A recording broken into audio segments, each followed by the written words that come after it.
สียงมันก็สิไปโลดเสียงต้อยแล่นแต่ เสียงตอยเล่นแต่ละฮัลโหลสบายดีเอฟซีทุกคนเด้อยินดีต้อนรับเข้าสู่ช่องเรื่องเด้อน้อยแดนสวรรค์เด้อมื้อนี้มาเล่นเฮือนและดีซิสุพรพร้อม SD for me A for you เนาะมาอัดเพลงน้องสาวทิพย์ลำพรสวรรค์แม่นบอกให้ลำพรสวรรค์นี่เจ้าแม่หมอรับก็สวรรค์อยู่นี่ สวรรค์เจ้า ที่พอมึงนั่งอยู่นี่ก็ไม่ได้เบิ่งมึงหา อุ้ยฉันพักกลับมาบ้านแล้วตีตาตุ่ม บ่ได้พบพ่อกันโดนพี่น้องอย่าลืมกดติดตามดวงละน้อยในเด้อเพื่อให้เป็นกำลังใจดวงละน้อยเนาะพี่น้องเนาะจ้า ให้เอาเมียมาลำเด้อ ที่กำลังอันคุมหนักห้องของเฮาหนังห้องน้องใหม่เด้อฝากติดตามน้องทิพย์เกสรในเด้อพี่น้องเด้อน้องสาวมาจากอาสะพรนี่ โอ้ด้วยแก้มอ้วนสวนกันแก้มอายจะอ้วนสวน จ้า ฉันว่าไผจะอยากมวนให้มาเฮือนนางแรนดี อิ๊ว พูดคองี้ มีแต่อาจารย์หมดพุ่นนี่นะพี่น้องโอ้ละน้อง นี่ได้ป่ะนี่ได้ป่ะนี่ฮะได้ แต่ว่าคนไม่ได้อัด น่า โอ้ย เหนื่อยเด้เมื่อกี้นี่ฮะได้ เอาไปนั่งไล่แล้วก็ไล่สดตลอด ประมาณนี้แล้วโอ้โหละน้อง เดี๋ยวหน่อยสิตุ้ยๆนี่เด้อพี่น้อง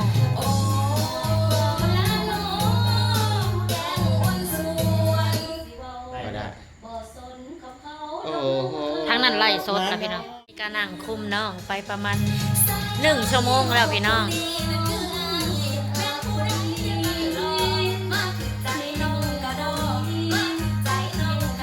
สู้ๆสู้ๆ ใส่เอ้ยคนผู้งามนะคือมันจะหลับใส่เอ้ยคนผู้ดีนะคืออายใส่เอ้ยคนผู้ใดน้อมาปั่นรอมาถึกใจน้องกาดอมาพ่อบ่อยากมือ เจ้า เฮ้ย เฮียเฮียเฮียเฮีย เอาซอยๆแต่ว่ากูจะให้อีพ่อมีค่ะไปซอยใส่เด้มันบอกว่ามีว่าว่ามึงซอยเนาะกูว่า นี่บ้ามันดนตรีไปก่อนมันไม่ได้มันต้องไปก่อน เอาหื้ออยากออกวันหนึ่งเลยให้มึงซอยใส่ได้บ่กูอยาก มั ให้ น มึ กระ ง ซ ซ อ อย ย บ่ทันแล้ววะเนาะไอ้ดีเนาะ อยากเอาแบบว่าซอยให้พอมีใส่ซอยใส่นี่เนี่ยมันจะเลิก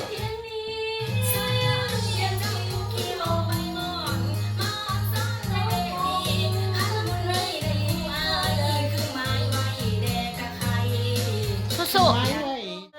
พอแต่เหลียวนอเห็นส่งอย่าคือทรงพอลูกอ่อน หรือไอ้ป้งหมอนำฮอนเมียอายเดวจริงมาเฮ้ยอย่า ๆ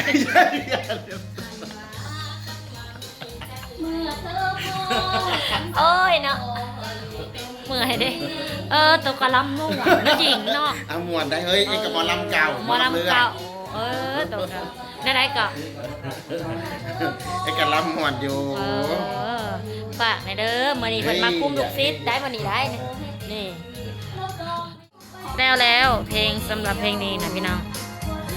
เมื่ออื่นกระถ่ายทำน้องสาวขอยทิพย์เลี้ยวมานะทิพย์ พอดีเลยผมจะกับอีพอมี จ้าอันนี้บูลลี่ลูกหลานอีกแล้วบูลลี่กัน แล้วสำหรับลำนครสวรรค์เนาะยังเพลงเนาะเล่นตะละละเฮ้ยบัดนี้น่ะเนาะ เดี๋ยวเล่นแตร เล่นตะละได้บัดนี้น่ะเพลงที่2พี่น้องสื่อเพลงจังไดครูเอเพลงนี้ เสียงก็ไผ่สีกัน เสียงกอไผ่สีกันเจ้าจัวด ตอนนี้หันเสียเอาเท้าอันน่ะมานั่งเป่าแคนใส่ จ้าเท่ายังเฮ้ย ถ่ายน่ะถ่ายนี่เอา เท่าเดียบะ บักเอาบักเดียก็ได้เอาบักเดีย เดีย มา กับหมูนั่น เอาบักเดียมาอันยื่นไปเรื่องนายแคนน่ะฮะ กระเทยมันมากมันเข้ามาเลยนะ บ เท่านาเดียได้ เอาบักเบี้ยไหน บ่แม่นเดียได้เดียโตพระเอกละครน่ะนะเด้ นี่ตัวละครนางไหนแสดงอยู่ นางใน เสียเอาผู้ชายมานั่งเป่าแค้นใส่นางให้นางห้องเลย เอาบักคะแนนสามารถมันเอาแค่กับเป็นอีนี้ของดี บักอันนั้นนะบักเวียงบักผู้สวัสดิ์ ผู้สวัสดิ์ มันก็รออยู่ เสียงต่อยเล่นตะละละ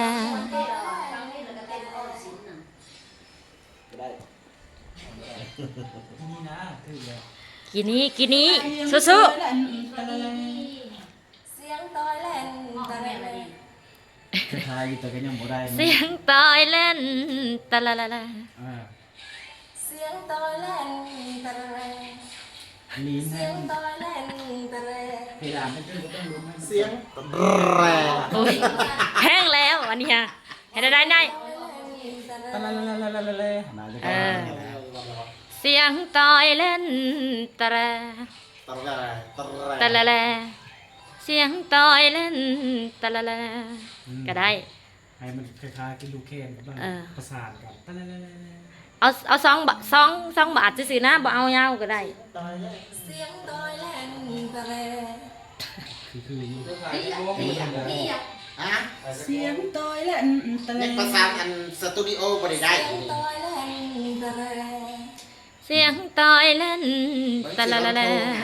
ตะละละละละลองตะละ เสียง ตะ ต่ ละ อยเล่นตะเล่น เอาเสียงหาอันแสบให้ ยังบ่ได้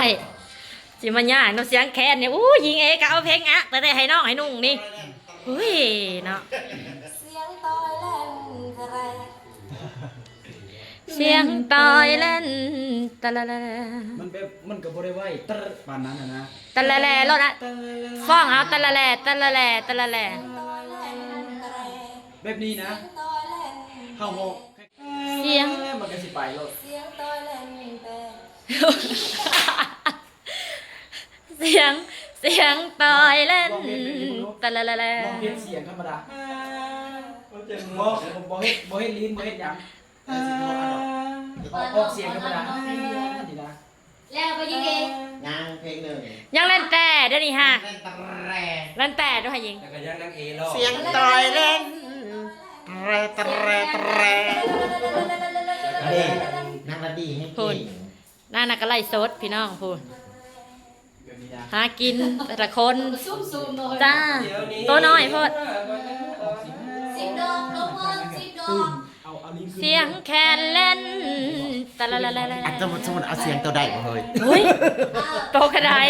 มันเล่นแต่ มันกระต้นกันโพดแล้ววะ เอาเสียงนั้นเอาเสียงหนึ่งนอนไปใส่